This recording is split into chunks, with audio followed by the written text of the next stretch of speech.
Hey, what's happening, everybody? All right, this is a special request video going out to Jesse, the computer nerd.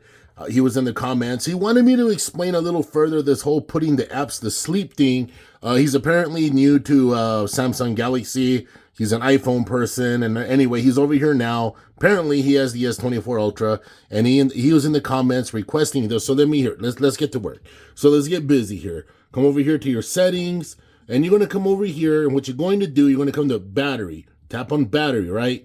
Background usage limits. Now, this is where all the magic happens. First off, because he was wondering about this whole put unused app to sleep thing, yes, you turn that on, and eventually, if you're not using the app, I think it's like 30 days or something, what it does is it actually just puts the app to sleep. It doesn't put it into a deep sleep. Now, what I'm going to say is this. There's a lot of apps, and there's a ton of stuff that we put on our phones, right? Now, these are my deep sleeping apps.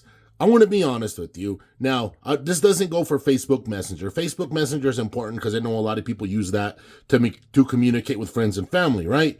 But as far as Facebook itself goes, nobody needs that running in the background, all right? And as far as TikTok goes, come on.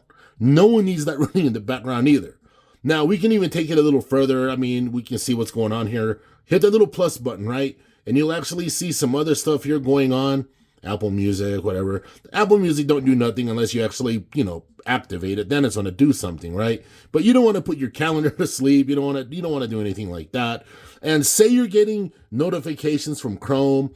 You can actually turn those notifications off. You just have to know how to do it. And that's a subject for another video.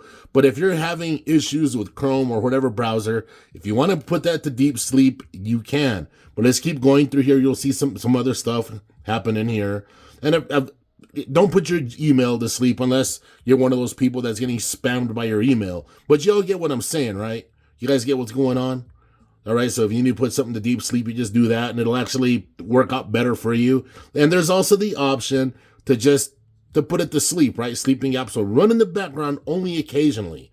These are like occasional things. So say maybe you wanted to get a little battery life, but you didn't want, like, for example, your Facebook Messenger constantly rocking out, right? You just come over here.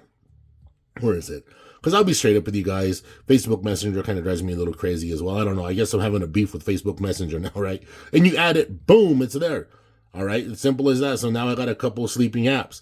But say you didn't want it sleeping, you come over here like that. You're going to remove, and say you want to undo it, and there it is. That's how you just do it. So anyway, this video goes out to the computer nerd, Jesse, or whatever his name is. Anyway, he's in the comments. You'll see him. All right, so hopefully y'all got something out of this video, and I will catch all you in the next one. Take care.